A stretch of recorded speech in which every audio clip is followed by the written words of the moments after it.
There you go, Trevor. Love cascades down the generations. I know that's a sentiment that you will agree with. Did he hit the spot in terms of traditional Tory family values in this speech?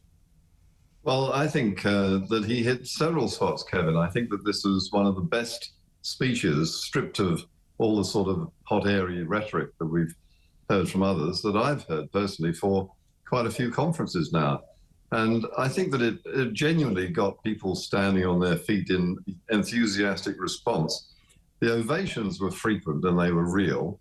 And I think that people were listening, and that includes an awful lot of people who went into this conference feeling very suspicious about Rishi because they've been swallowing the sort of rumours and tittle-tattle that was coming from various camps, not least Liz Truss's, and indeed Boris Johnson's.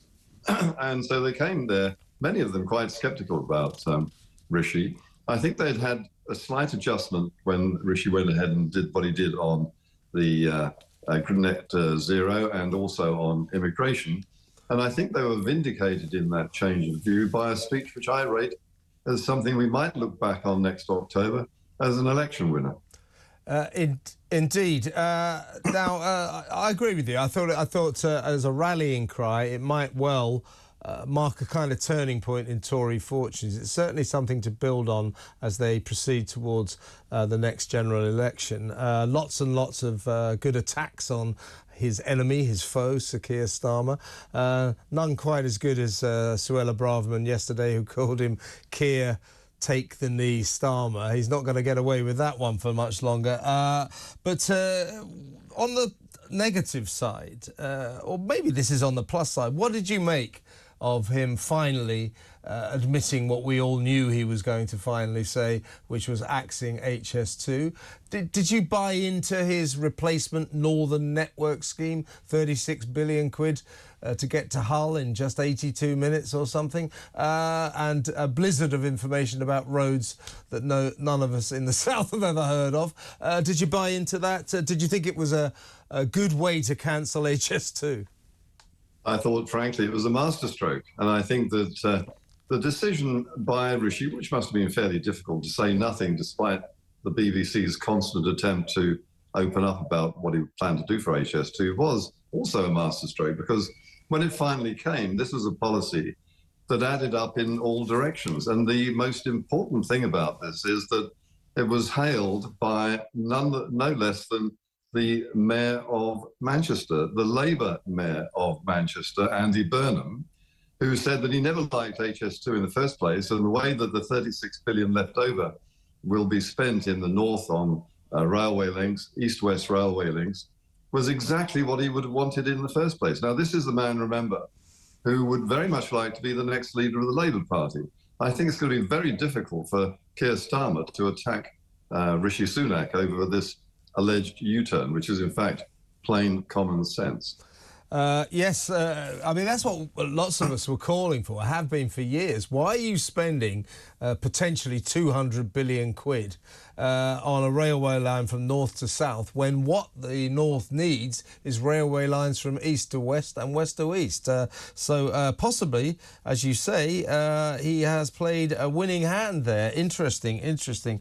One area where I thought he was stretching credibility slightly was his claim that he's making good progress on stopping the boats. Let's just have a little listen to the Prime Minister declaring his intentions on the boats here. It is non-negotiable that you, the British people, decide who comes here and not criminal gangs. Our new law will ensure that if you come here illegally, you will be detained and swiftly removed. Now, I am confident that once flights start going regularly to Rwanda, the boats will stop coming. I will do whatever is necessary to stop the boats.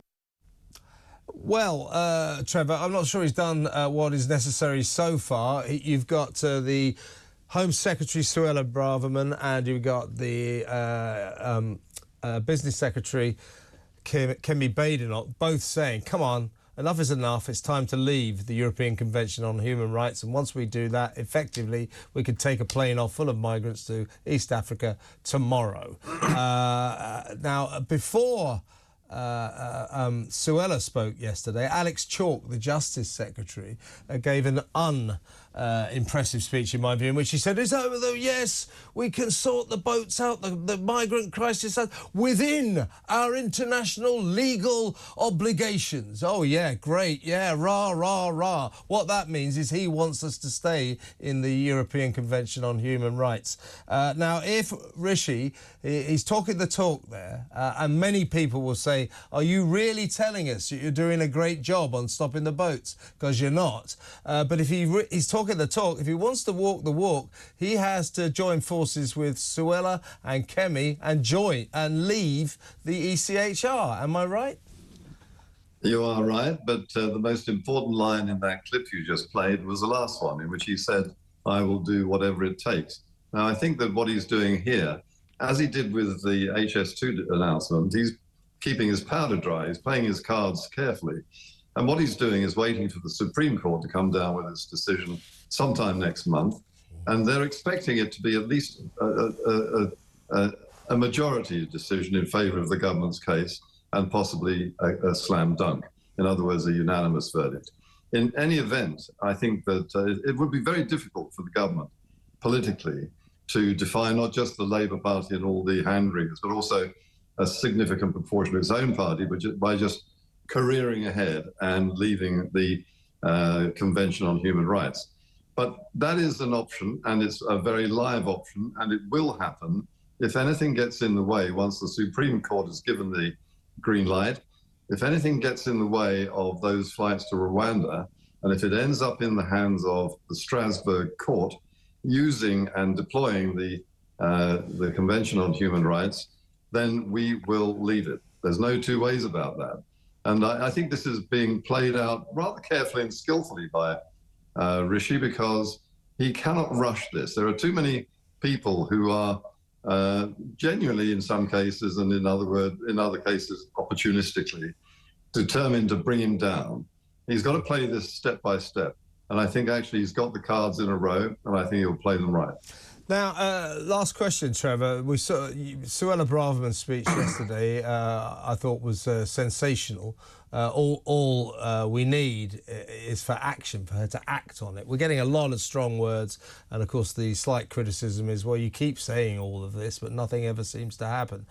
So we had Suella's speech, which certainly sort of set the tone, and now we've had Rishi's speech, which I think was in the same kind of mode. Now, you've been around for more years than I'm sure you'd like to admit, watching the ebb and flow of the political tide. Have the Tories, in terms of Suella's brilliant speech yesterday and Rishi's excellent speech, do you think that genuinely they could have turned the tide a little bit here, and maybe they have a chance at the next election? They've got something to build on here.